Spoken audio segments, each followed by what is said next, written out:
नमस्कार दोस्तों, आपका हमारे चैनल में स्वागत है। हम लोग फिटर टर्नर मशीनिस्ट के लिए जो है चैप्टर वाइज क्लास देख रहे हैं। आज हम लोग हेक्सा और ड्रिल से संबंधित जो है क्वेश्चन को देखेंगे। चलिए स्टार्ट करते हैं। दिए गए हेक्सा फ्रेम में जो है कटिंग के समय ब्लेड के दांतों का रुख जो है किस ओर होना चाहिए। तो इसको थोड़ा बड़ा कर लेते हैं पहले। तो यह जो हो जाएगा आगे की ओर होना चाहिए, यानी बी सही हो जाएगा। हेक्सा की आगे की ओर स्ट्रोक की कटिंग करता है, इसलिए दांतों की आगे की ओर रखा जाता है, यानी बी सही हो जाएगा। हेक्सा ब्लेड जो है समानता किस धातु के बनाया जाता है। तो यह जो हाई कार्बन स्टील हो गया, हाई स्पीड स्टील हो गया, एलॉय स्टील हो गया। इसका इसलिए बना जाता है, इन धातुओं से बने ब्लेड जो है अधिक कठोर और टिकाऊ होते हैं, इसलिए जो है इसका प्रयोग किया जाता है। हेक्सा ब्लेड का जो है साइज कैसे मापा जाता है। तो एक छेद से जो है दूसरे छेद के सेंटर तक जो है लिया जाता है। ब्लेड की मानक लंबाई दोनों छिद्रों के सेंटर के बीच की दूरी से जो है मापा जाता है। अगला क्वेश्चन देखते हैं। हेक्सा ब्लेड जो है किस धातु का बना होता है। तो यह जो है माइल्ड स्टील का बना होता है, यानी बी सही हो जाएगा। इसको इसलिए बनाया जाता है तो यह जो है मजबूत होने के साथ साथ जो है यह टिकाऊ होता है, इसलिए इसका बनाया जाता है। हेक्सा ब्लेड जो है समानता कितनी लंबाई में होते हैं। तो यह जो है 250 से 3 मिलीमीटर हो जाएगा, यानी सी सही हो जाएगा। अगले देखते हैं। पतले सेक्शन और हार्ड मटेरियल के लिए जो है कौन से पिच का जो है प्रयोग किया जाता है। तो वेरी फाइन पिच का प्रयोग किया जाता है।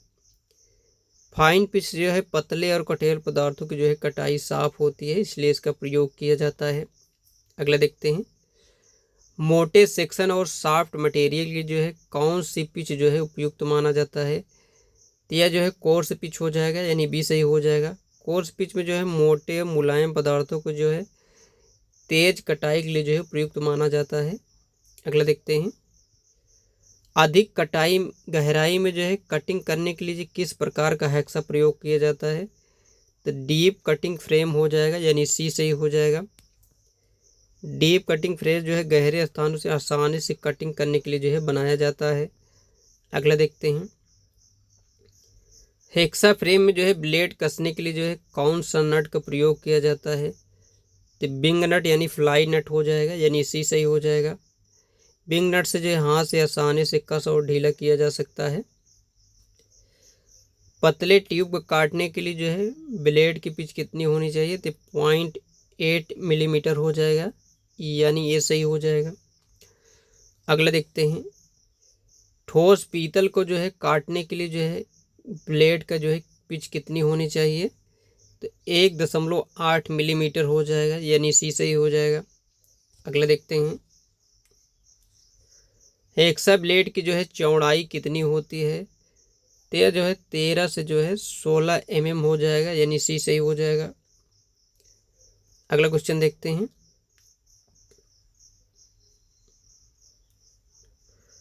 दिए गए हेक्सा ब्लेड की मोटाई कितनी होती है। तो 0.63 से जो है 0.8 mm हो जाएगा, यानी बी सही हो जाएगा। यह मोटाई ब्लेड की मजबूती और लचीलापन प्रदान करने के लिए होता है। हेक्सा ब्लेड जो है बार बार ढीला होने का मुख्य कारण क्या है। तो बिंग नट की जो है चूड़ियाँ घिस जाने के कारण ऐसा होता है। बिंग नट की थ्रेड घिस जाने पर जो है ब्लेड ठीक से जो है नहीं कसता है। अगला देखते हैं। ब्लेड के दांतों की सेटिंग करने की प्रक्रिया को जो है क्या कहा जाता है। तो सेट ऑफ टीथ हो जाएगा, यानी सी सही हो जाएगा। दांतों को जो है बारी बारी से मोड़ने की प्रक्रिया सेटिंग ऑफ जो है टीथ कहते हैं, जिससे कटाई के समय जो है ब्लेड फंसता नहीं है। अगला क्वेश्चन देखते हैं। अब जो है ड्रिल संबंधित क्वेश्चन को देखते हैं। दिया गया ड्रिल समानता जो है किस धातु की बनाई जाती है। तो हाई कार्बन स्टील और जो है हाई स्पीड स्टील से बनाया जाता है। यह जो है ड्रिल कठोर होता है, टिकाऊ होता है, कटाई के लिए जो है उपयुक्त माना जाता है। अगला देखते हैं। ड्रिल की लंबाई जो है कहाँ से कहाँ तक मापी जाती है। तो यह जो है साइंक से जो है पॉइंट तक जो है इसको मापन किया जाता है, यानी बी सही हो जाएगा। अगला देखते हैं, साधारण ट्विस्ट ड्रिल का जो है पॉइंट यानी कटिंग एंगल जो है कितना होना चाहिए। तो यह जो है 118 डिग्री होता है, यानी सी सही हो जाएगा। समान स्टील की ड्रिलिंग के लिए जो है 118 डिग्री जो है पॉइंट एंगल मानक माना जाता है। साधारण कार के लिए जो है ड्रिल का लिप क्लियरेंस एंगल जो है कितना होता है, तो 12 से 15 डिग्री हो जाएगा, यानी सी सही हो जाएगा। यह कोण जो है कटिंग को आसान बनाता है और घर्षण जो है कम करता है। अगला देखते हैं, ड्रिल स्लीव में जो है कौन सा टेपर होता है, तो मोस्ट टेपर हो जाएगा, यानी बी सही हो जाएगा। ड्रिल स्लीव में और स्पिंडल में जो है समानता मोस्ट टेपर कटा होता है। अगला देखते हैं, ड्रिल की बॉडी में जो है बनी खांचों को जो है क्या कहते हैं, जिसको जो है फ्लूट्स कहा जाता है, यानी बी सही हो जाएगा। फ्लूट्स जो है चिप निकालने और कूलेंट पहुंचाने का जो है कार्य करता है। अगला देखते हैं, होल को जो है कुछ गहराई तक जो है बड़ा करने की प्रक्रिया जो है क्या कहलाती है, इसको जो है काउंटर बोरिंग कहा जाता है, यानी सी सही हो जाएगा। काउंटर बोरिंग से जो है होल के ऊपरी भाग को जो है बड़े व्यास में जो है बनाया जाता है। अगला देखते हैं, लेटर साइज के ए ड्रिल का आकार जो है कैसा होता है, तो यह छोटा होता है, यानी बी सही हो जाएगा। अगला देखते हैं, लेटर साइज के जो है जेड ड्रिल का आकार जो है कैसा होता है, तो यह बड़ा हो जाएगा। जेड साइड लेटर का जो है सबसे बड़ा ड्रिल होता है। अगला देखते हैं, छेद के किनारों को जो है बेबल बनाने की प्रक्रिया जो है क्या कहलाती है, तो इसको काउंटर सिंकिंग कहा जाता है, यानी सी सही हो जाएगा। काउंटर सिंकिंग से जो है स्क्रू हेड के लिए शंक्वाकार सीट जो है बनाई जाती है। अगला देखते हैं, ड्रिल जो है ग्राइंडिंग गेज का जो है कोण कितना होता है, तो 121 डिग्री हो जाएगा, यानी सी सही हो जाएगा। ड्रिल के सही पॉइंट एंगल की जांच के लिए जो है 121 डिग्री गेज का वो जो है उपयोग किया जाता है। अगला देखते हैं, ड्रिल का चीजल एंगल जो है, ड्रिल का जो हो जाएगा चीजल का कटिंग एंगल कितना होता है, तो यह जो है 120 से 135 डिग्री होता है। यह कोण ड्रिल की कटिंग क्षमता को जो है प्रभावित करता है।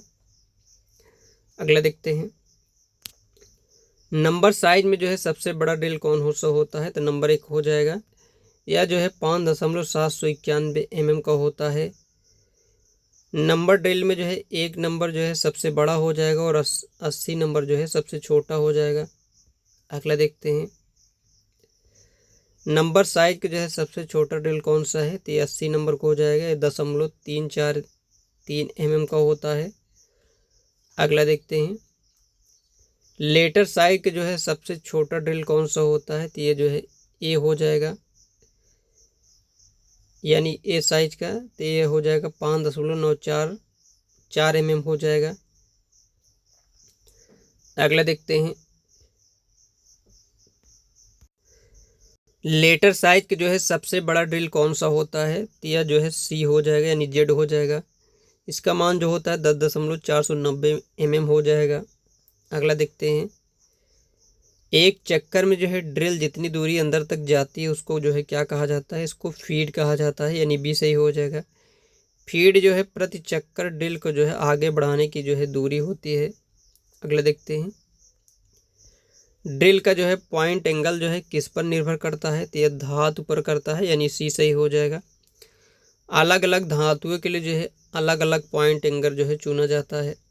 अगला देखते हैं, कटिंग एज के पीछे जो है बने रिलीफ कोण को जो है क्या कहा जाता है, तो इसको जो है लिप क्लियरेंस एंगल कहा जाता है, यानी सी सही हो जाएगा। यह कोण जो है घर्षण कम प्रभावी कटिंग में जो है सहायता करता है। अगला देखते हैं, हेलिक्स एंगल को जो है अन्य किस नाम से जो है जाना जाता है, इसको जो है रेक एंगल के नाम से जाना जाता है, यानी बी सही हो जाएगा। अगला देखते हैं, नंबर ड्रिल जो है किस सीमा में जो है पाया जाता है, तो 1 से जो है 80 नंबर की जो है सीमा में जो है पाया जाता है, यानी सी सही हो जाएगा। अगला देखते हैं, साधारण ट्विस्ट ड्रिल में जो है कितनी फ्लूट होते हैं, तो इसमें 2 हो जाएगा। समांतर ड्रिल में 2 फ्लूट होते हैं जो चिप्स निकालते हैं। अगला देखते हैं, पहले से बने होल को जो है बड़ा करने की प्रक्रिया क्या कहा जाता है, जिसको बोरिंग कहा जाता है, यानी बी सही हो जाएगा। बोरिंग से जो है पहले से बने होल का व्यास जो है बढ़ाया जाता है। अगला देखते हैं, दिए गए होल का सही माप, आकार और अच्छी फिनिश देने के लिए जो है क्या किया जाता है, तो इसको जो है रीमिंग किया जाता है, यानी बी सही हो जाएगा। रीमिंग की सहायता से होल के सटीक आकार और चिकनी सतह दी जाती है।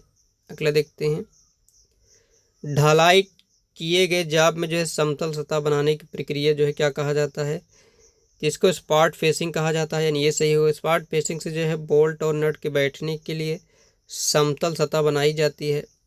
अगला देखते हैं, बड़े व्यास के होल बनाने या गोलाकार भाग काटने के लिए जो है कौन सी प्रक्रिया अपनाई जाती है, यह है ट्रेपनिंग हो जाएगा, यानी बी सही हो जाएगा। ट्रेपनिंग से बड़े व्यास के छेद जो है कम शक्ति में बनाए जाते हैं। अगला देखते हैं, ड्रिलिंग मशीन में जो है 1 मिनट में जितनी दूरी तय करती है उसको जो है क्या कहा जाता है, उसको कटिंग स्पीड कहा जाता है। कटिंग स्पीड जो है वह रैखिक दूरी है जो कटिंग एज को जो है 1 मिनट में जो है तय करती है, यानी सी सही हो जाएगा। ते थे जो है आज के महत्वपूर्ण क्वेश्चन। अगर आपको पसंद आया हो तो लाइक करिए, चैनल सब्सक्राइब करिए। मिलते हैं अगले प्रैक्टिस नंबर में।